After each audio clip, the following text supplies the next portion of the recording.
করাইল বস্তির সর্বশেষ অবস্থা জানতে আমরা সরাসরি যুক্ত হচ্ছি সহকর্মী শেখর আজাদের সাথে। শেখর, এখন কি অবস্থা সেখানে দেখছেন, আর ক্ষতিগ্রস্ত যে বাসিন্দারা রয়েছেন তাদের পুনর্বাসন কিংবা ক্ষতিপূরণের কোনো আশ্বাস কি আসলে এসেছে কারো কাছ থেকে? এলাকার যে ১৫০০ ঘরবাড়ি যে পুড়ে গিয়েছে সেই ঘরবাড়িতে এখন তারা সকালের আলো ফোটার সাথে সাথেই তারা চলে এসেছে। এসে তারা হচ্ছে আবার একটু ঘুরে দাঁড়ানোর চেষ্টা করতেছে।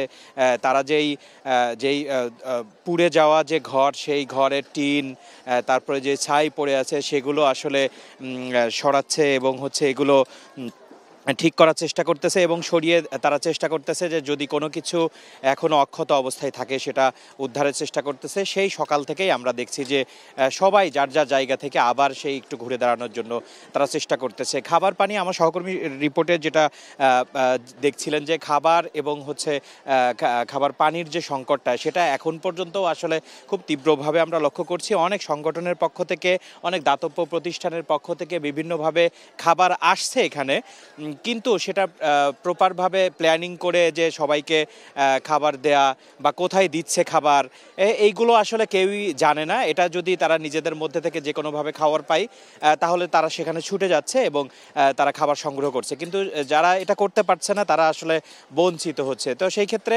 খাবার এখানে যারা সহযোগিতা করতে আসছে তারা আসলে সেইভাবে একটা খুব প্রপার প্ল্যানিংয়ের মধ্যে নেই আর কি।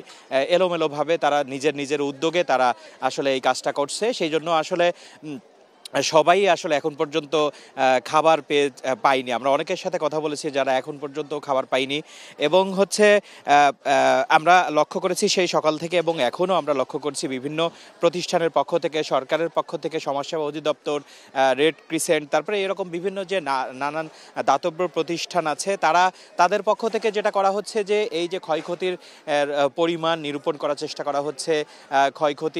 যারা ক্ষয়ক্ষতির সম্মুখীন হয়েছেন তাদের লিস্ট করা হচ্ছে, কি পরিমাণ ক্ষয়ক্ষতির হয়েছে তাদের কাছ থেকে শুনে তারা লিস্ট করছে এবং বিভিন্ন ধরনের জরিপ তারা চালানোর চেষ্টা করছে। এরকম কর্মযোগ্য আমরা সকাল থেকে এখন পর্যন্তও আসলে এখানে লক্ষ্য করছি, এবং আমরা কিছুক্ষণ পরপরেই আমরা আসলে দেখছি যে বিভিন্ন মানুষ কাঁধে করে কিছু খাবার নিয়ে ঢুকছে, পানি নিয়ে ঢুকছে এখানে। যে যারা এখানে আছে, যারা খাবার পায়নি এখনও তাদেরকে দেওয়ার চেষ্টা করছে, কিন্তু আসলে এটা একটু এলোমেলো হয়ে গিয়েছে। সেই জন্য আসলে কেউই আসলে ওইভাবে মানে সবাই খাবার পেয়েছে এটা বলা যাচ্ছে না। আরেকটা বিষয় সেটা হচ্ছে যে এখানে মেডিকেল ক্যাম্প বসানো হয়েছে, অস্থায়ী একটি মেডিকেল ক্যাম্প বসানো হয়েছে, যেখানে যেহেতু আপনারা জানেন যে আসলে যেই আগুনটা লেগেছে বিকেল ৫টার সময়, দিনের আলো থাকার কারণে আসলে তারা সবাই আসলে বের হয়ে যেতে পেরেছিল। আসলে নিজের জীবনটা নিয়ে ঘরে যে আসবাবপত্র বা যেই সম্পদ ছিল সেগুলো রেখে তারা বের হয়ে গিয়েছিল। তো সেই জন্য আসলে কোনো হতাহতের ঘটনা তেমন ঘটেনি, কিন্তু আসলে তারা আসলে সবাই সর্বশান্ত হয়ে গেছে।